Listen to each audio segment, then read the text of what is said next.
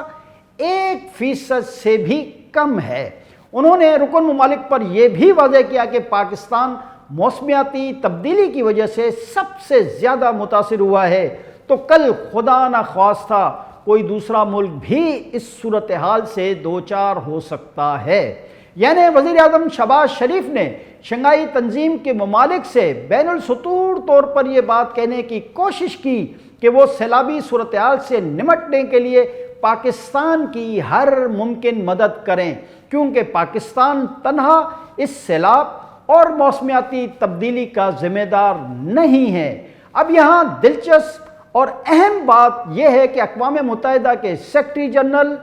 نے بھی پاکستان کے دورے کے دوران یہی کہا تھا کہ دنیا میں کاربن کے اخراج کے حوالے سے پاکستان کا حصہ 1% سے بھی کم ہے۔ انہوں نے کہا تھا کہ دنیا میں موسمیاتی تبدیلی کے ذمہ دار ترقی یافتہ ممالک ہیں۔ یہ ایک تاریخی حقیقت ہے کہ مغربی دنیا نے گزشتہ کئی صدیوں میں غیر معمولی صنعتی ترقی کی ہے اور ہر شعبے میں صنعت اور کارخانے قائم کیے ہیں، اور اس کے ذریعے اپنے ملکوں کی معیشتوں کو بہت زیادہ مستحکم کر لیا ہے۔ اس مغربی اور ترقی یافتہ ممالک نے انرجی کے حصول کے لیے کوئلے سمیت ایندھن کے دیگر ذرائع کا بے دریغ استعمال کیا ہے، جبکہ اب مغربی دنیا نے انرجی کے دیگر ذرائع ڈھونڈ لیے ہیں جس سے کاربن اور تابکاری اخراج کم سے کم ہے۔ لہذا تمام ترقی یافتہ ممالک خاص طور پر کوئلے کا استعمال کم سے کم کرتے جا رہے ہیں، جبکہ دنیا میں ایٹامک انرجی کا استعمال کو بھی کم کیا جا رہا ہے۔ لیکن اگر کہیں کوئلہ یا انرجی کے دیگر ذرائع جن سے آلودگی کے امکانات ہوں استعمال بھی ہو رہے ہیں تو ان کو بہت زیادہ موڈیفائی کر کے استعمال میں لایا جا رہا ہے۔ جبکہ پاکستان یہ کہتا ہے کہ دنیا کے کلائمیٹ چینج میں پاکستان کا حصہ 1% سے بھی کم ہے، تو دراصل پاکستان یہ کہہ رہا ہوتا ہے کہ ہمارے ملک میں تو کوئلے کو بہت کم انرجی کے طور پر استعمال کیا گیا ہے، لہذا کاربن کے اخراج میں پاکستان کا حصہ نہ ہونے کے برابر ہی ہے، اور موسمیاتی تبدیلی کے اثرات سب سے زیادہ پاکستان کو بھگتنے پڑ رہے ہیں۔ جبکہ اقوام متحدہ کے سیکریٹری جنرل نے پاکستان کے دورے کے دوران پاکستان کے بارے میں تقریباً یہی کچھ کہا ہے۔ پاکستان اور اقوام متحدہ کے سیکریٹری جنرل اینٹونیو گوتریس کا کہنا ہے کہ آرگیومنٹ سن کر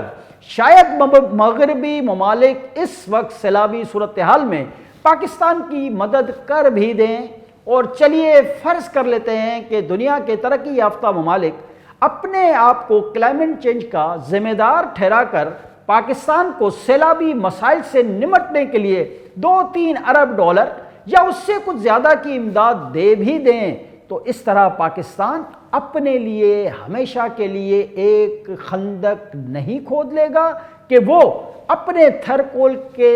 ذخیرے کو جس عالمی منڈی میں اس وقت جس کی ویلیو کھربوں ڈالر ہے استعمال کرنے کے حوالے سے اپنے اوپر غیر محسوس انداز سے خود ہی ہمیشہ کے لیے پابندی تو نہ لگوا دے گا۔ یہ ناظرین ذرا غور کیجئے گا کہ کلائمیٹ چینج کے مبینہ طور پر ذمہ دار ممالک اگر اس نقطے کو سامنے رکھتے ہوئے پاکستان کی چند ارب ڈالر کی شکل میں امداد کر بھی دیں تو کیا وہ انرجی کے حصول یا بجلی بنانے کے لیے پاکستان کو تھر کول استعمال کرنے کی اجازت دیں گے؟ اس سوال کا جواب یقیناً نفی میں ہے۔ اس کے بعد کلائمیٹ چینج کی تھیوری کو سامنے رکھتے ہوئے مغربی دنیا کا پاکستان سمیت تمام ترقی پذیر ممالک پر یہ دباؤ بڑھے گا کہ وہ اپنی فیکٹریوں، کارخانوں اور صنعتوں میں جدید مشینری استعمال کریں اور انرجی کے متبادل ذرائع استعمال کریں جس سے کاربن کا اخراج نہ ہونے کے برابر ہو، ورنہ اپنی فیکٹری اور کارخانے بند کر دیں۔ ظاہر ہے کہ ترقی پذیر ممالک کے تمام بزنس مینوں اور تمام صنعت کاروں کے پاس اتنی دولت نہیں کہ وہ مغرب اور ترقی یافتہ ممالک کی طرح اپنی صنعتوں اور کارخانوں میں جدید مشینری استعمال کر سکیں، لہذا انہیں اپنے کارخانے اور صنعتیں بند کرنا پڑ جائیں گی۔ جی ناظرین، شاید کلائمیٹ چینج کے فلسفے کے پیچھے یہی حکمت عملی کار فرما ہے تاکہ ترقی پذیر ممالک ترقی یافتہ ممالک کے لیے ہمیشہ ایک بڑی منڈی کے طور پر سامنے رہیں اور صنعتوں اور کارخانوں کے حوالے سے کبھی خود کفیل نہ ہو سکیں۔ کلائمیٹ چینج کی سوچ کو بڑھاوا دینے کے لیے بڑے بڑے سائنسدانوں، ماہر موسمیات اور ماہر فلکیات کو ہائر کیا گیا ہے اور ان پر اربوں ڈالر خرچ کیے جا رہے ہیں تاکہ ان سے یہ بات کہلوائی جا سکے کہ دنیا میں بڑی تیزی سے موسمیاتی تبدیلی آ رہی ہے اور یہ سب کاربن ڈائی آکسائڈ اور دیگر گیسوں کے اخراج، فیکٹریوں اور کارخانوں سے نکلنے والے دھوؤں اور کوئلے سے بجلی یا ایندھن بنانے کی وجہ سے ہو رہا ہے۔ ناظرین، کلائمیٹ چینج کے حوالے سے ہم یہ بات واضح کرتے چلیں کہ اس میں کوئی دو رائے نہیں ہے کہ دنیا بھر میں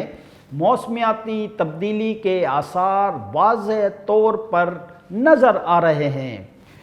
اس برس جنوبی ایشیا کے تقریباً تمام ہی ممالک میں غیر معمولی بارشیں ہوئی ہیں، یا اس برس برطانیہ اور یورپ کے بیشتر ممالک میں غیر معمولی گرمی بھی پڑی ہے، اور کہا جا رہا ہے کہ برطانیہ اور یورپ میں گزشتہ 150 سال کی گرمی کا ریکارڈ ٹوٹ گیا ہے، یعنی 150 سال قبل یورپ میں اسی طرح کی گرمی پڑی تھی۔ یا پاکستان کے بارے میں کہا جا رہا ہے کہ پاکستان میں 70 سالہ بارشوں کا ریکارڈ ٹوٹ گیا ہے۔ اس کا مطلب یہ ہے کہ اس خطے میں 70 یا 80 برس پہلے اس قسم کی بارشیں ہوئی تھیں، تاہم کبھی اتنی تباہی نہیں ہوئی۔ لیکن پاکستان میں اس برس زیادہ تباہی اس لیے نظر آ رہی ہے کہ یہاں کی آبی گزرگاہوں پر قبضہ کر کے یہاں تعمیرات قائم کر لی گئی ہیں، جس کی وجہ سے پانی گزرنے کے راستے بند ہو گئے ہیں اور بہتے پانی نے آبادیوں کے لیے سیلابی شکل اختیار کر لی ہے، جس کی وجہ سے بہت زیادہ تباہی ہوئی ہے۔ جی ناظرین، حقیقت حال یہ ہے کہ جس موسمیاتی تبدیلی کے نام پر مغربی اور ترقی یافتہ ممالک غریب ممالک کو ڈرا رہے ہیں، اصل اس کے حقیقت بالکل مختلف ہے۔ اگر 150 سال پہلے یورپ میں ایسی گرمی پڑی تھی جو ان برسوں میں دیکھنے کو نہیں مل رہی، یا پاکستان یا اس خطے میں 70 یا 80 برس پہلے اس طرح کی بارشیں ہوئی تھیں، تو کیا اس کا مطلب یہ نہیں کہ موسمیاتی تبدیلی قدرت کی طرف سے ایک معمول کا عمل ہے اور ہر 200-250 برس بعد یا 500 برس بعد کرۂ ارض میں موسمیاتی تبدیلیاں واقع ہوتی ہیں، جو موسمیاتی تبدیلیوں کے حوالے سے مسلسل ارتقائی عمل کا حصہ ہوتی ہیں۔ یہ بہت زیادہ غور طلب نکتہ ہے۔ تو پھر کیا ہم